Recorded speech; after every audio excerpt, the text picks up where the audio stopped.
পচাগোলা রহস্য মৃত্যুকে ঘিরে ব্যাপক চাঞ্চল্য ছড়িয়েছে গোটা এলাকায়। মগরাহাটের পুলক হালদারের পচাগোলা দেহ উদ্ধার হয়েছে বয়েজ হোস্টেলের রুম থেকে। ফাইনাল ইয়ারের ছাত্র ছিলেন তিনি। 20 ফেব্রুয়ারি ক্যান্টিনে শেষ দেখা যায় পুলককে।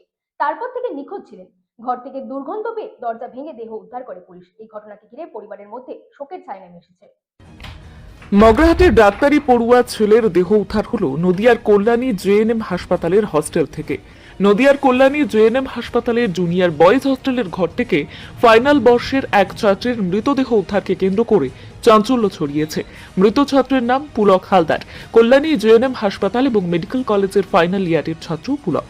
বাড়ি দক্ষিণ 24 পরগনার মগরাহাটের ধামুয়ায়। জানা গিয়েছে 20 তারিখ হস্টেলের ক্যান্টিনে খেতে গিয়েছিল। তারপর থেকে রুম থেকে বের হয়নি পুলক, এমনকি ক্যান্টিনেও যাননি। বৃহস্পতিবার দুপুরে পুলকের রুম থেকে পচা গন্ধ বের হয়। গন্ধ হস্টেলের ছাত্ররা হাসপাতাল এবং কলেজ কর্তৃপক্ষকে খবর দেন। হাসপাতাল কর্তৃপক্ষ এবং কল্যাণী থানার পুলিশ দরজা ভেঙে দেখতে পান বিছানায় মৃত অবস্থায় পড়ে রয়েছেন পুলক। পুলিশ দেহটি উদ্ধার করে।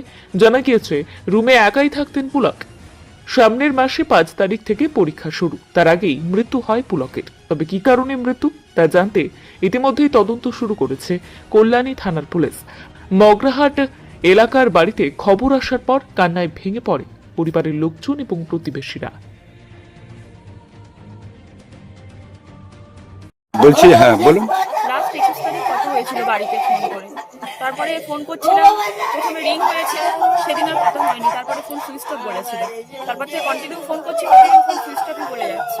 তা আজকের ওখান থেকে হোস্টেল থেকে মনে হয় ফোন করেছে। ফোনে বললো যে বাড়ির লোক যাওয়ার কথা। তারপরে এই খবর, আমরা কিছু জানি না। 20 তারিখে ক্যান্টিনে লাস্ট খাওয়া দাওয়া করে। মনে হয় ওই মনে ওকে দেখা গেছে লাস্ট। হ্যাঁ, এইরকম দাবি। এর বেশি আর কি জানি না। বলবেন এ বিষয়ে? বাড়ির লোক গিয়েছে, এবার জানতে পারবে কি হয়েছিল। আমরা তো বলতে পারবো না। কি নাম আপনার? মানে ঋতুপর্ণা মণ্ডল। কে হন? দিদি 20 তারিখে খেয়ে চলে গেছে। 20 তারিখের পরে 27 তারিখে খবর পাচ্ছে। হোটেল খবর নিল না কেন? তাহলে হোটেলে কি খাবারের ভিতর কি বিষ দিয়েছিল? ওটা কি বিষ দিয়েছিল? আমরা কি পাবো? তাহলে হোস্টেলে গরিব আমরা খেটে খুটে খাই, একটা ছেলেকে পাঠাই যে একটা মানুষ হয়ে আসবে। কি ভরসাকে পাঠাবো? কি ভরসায় পাঠাবো?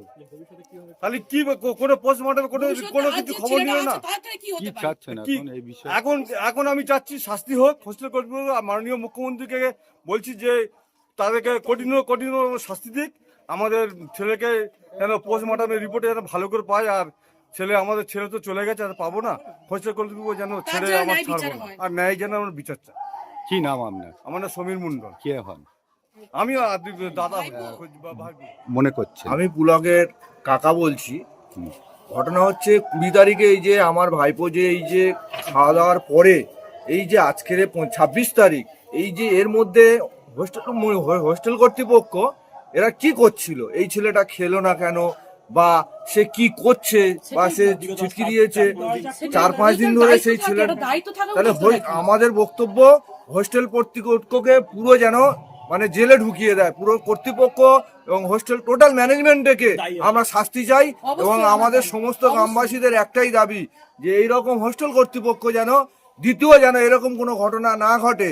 তার জন্য আমরা আমাদের গ্রামে থেকে আমাদের একটাই মানে সাংবাদিকদের কাছে আমাদের একটাই আবেদন, বা আমাদের মুখ্যমন্ত্রীর কাছে একটাই আবেদন যে এইরকম হোস্টেল ম্যানেজমেন্ট যেন টোটালি যেন শাস্তি দেওয়া হয়। এটাই আমাদের দাবি। আমি বলছিলাম যে বাড়িতে কোনো রকম সমস্যা ছিল নাকি? না, আমাদের পুলক হালদার এরকম শান্ত ছেলে, এবং আমাদের কি বলবো, এই ছেলে আজও পর্যন্ত কারোর মুখে একটা মানে রাগ কাটতো না, কোনো একটা বাজে কথা ছিল না, বা মানে এরকম সন্তান আমাদের যে বিহারি গভের গর্ব, আমাদের বিহারি গ্রামের একটা এমবিবিএস ভবিষ্যৎ এমবিবিএস আজকে চলে গেল।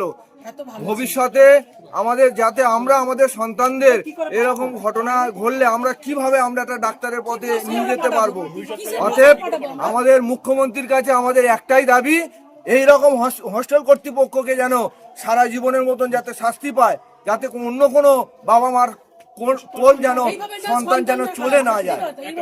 আমাদের এটাই দাবি। কি নাম আপনার? আমার নাম রামচন্দ্র মণ্ডল। দীর্ঘ 22 বছর